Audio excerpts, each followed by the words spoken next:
בבקשה. קוראים לי יוסי גמליאל, כן. אני ראש ישיבת מעלה גלבוע, ישיבה שכבר 33 שנה, משלבת לימוד תורה עם שירות צבאי מלא.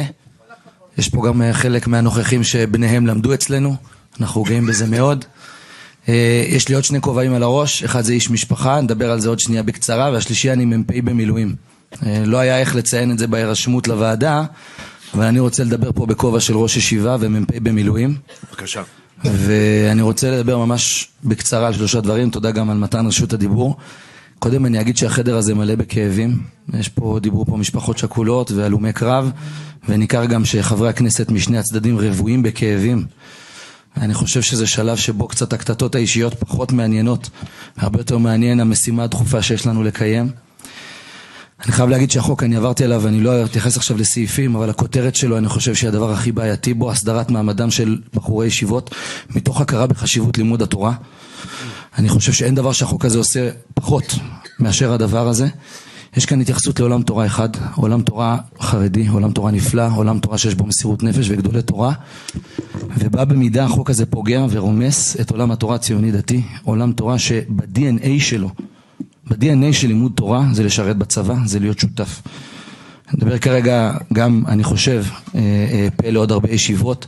אני מודה שחלק מהכאב שלי זה שמאבק כנגד חוק הגיוס היו צריכים להוביל ראשי הישיבות ההסדר וראשי הישיבות הציוניות דתיות ורבני הערים הציונים דתיים וכל מי שגדל על התורה הציונית דתית. כשהייתי שיעור א' בישיבה, הסבירו לנו בפשטות שזה שאנחנו משרתים שירות צבאי בישיבה, זה לא בדיעבד וזה לא איזושהי קומבינה, אלא זה פשוט הלב של התורה שלנו. ולכן, כשהחוק מדבר על הכרה בחשיבות לימוד התורה, הוא מדבר על הכרה בחשיבות לימוד תורה מסוים, ועל הסדרת מעמדם של תלמידי ישיבות מסוימים.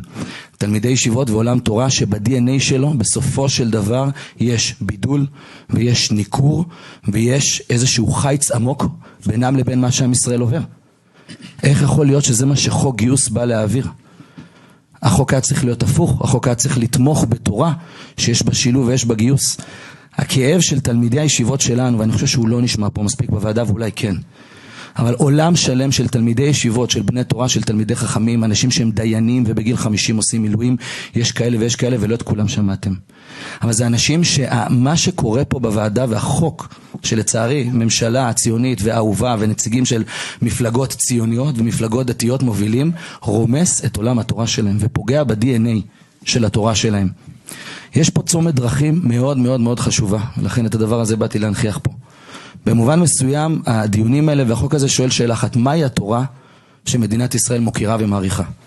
אין תורה אחת, יש הרבה, לצערי. הלוואי שלא הייתה תורה נחלקת לשתי תורות, אבל היום יש שתי תורות.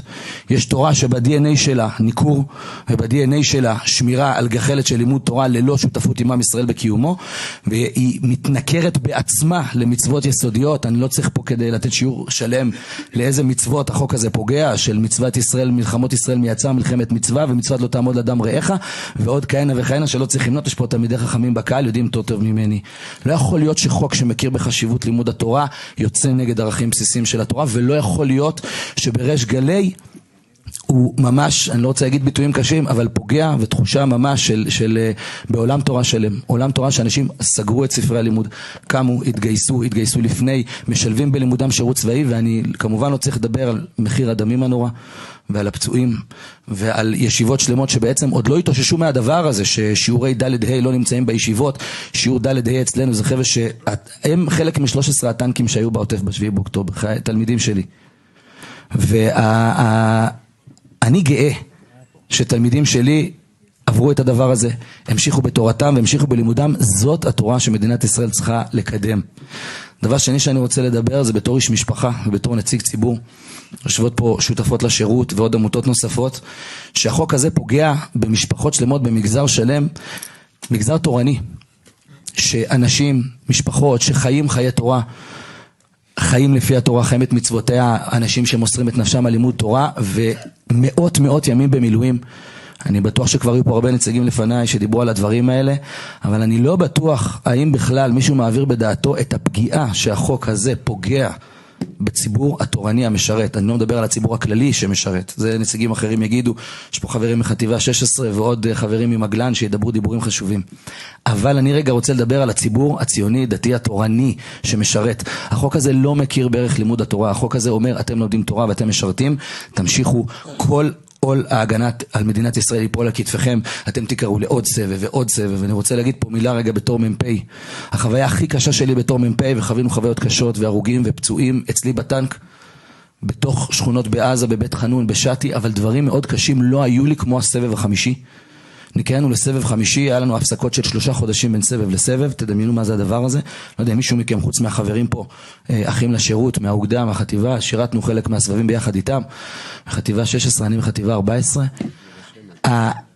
ההבנה של מה זה לא להיות בבית, כל פעם לבוא ל3 חודשים וללכת ל3 חודשים, הרגעים הכי קשים שהיו לי בתור מ"פ מילואים היו להרים טלפונים לחיילים שלי בסבב ה'.